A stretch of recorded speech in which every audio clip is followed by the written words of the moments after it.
হয়ে বসে থাকবি বল? এবার তো বিয়ে কর। না মা, আমি বিয়ে করলে রোহনকেই করব। কিন্তু ও তো বেকার, তোর জন্য খুব ভালো ভালো জায়গা থেকে পাত্র আসছে, তুই আর না করিস নি মা। রোহনকে আর কিছুদিন সময় দাও মা, কোনো না কোনো একটা চাকরি জোগাড় করে ফেলবে। আর কতদিন সময় দেব? আজ 2 বছর হয়ে গেল তুই আমাদেরকে এই কথা বলে থামিয়ে রেখেছিস, এখনো পর্যন্ত কোনো একটা কাজ ম্যানেজ করতে পারলো না। তুমি একটু আব্বাকে বলো না, আমি কিছুদিন পরে বিয়ে করব। আমি আর তোর আব্বাকে থামিয়ে রাখতে পারবো না। মা মেয়ে কি এত আলোচনা করছো?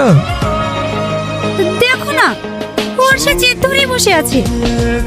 জেদ ধরে কোনো লাভ হবে না, আমি ওর বিয়ে এই মাসের মধ্যে ঠিক করে ফেলবো, কথাটা ভালো করে মাথায় রাখিস।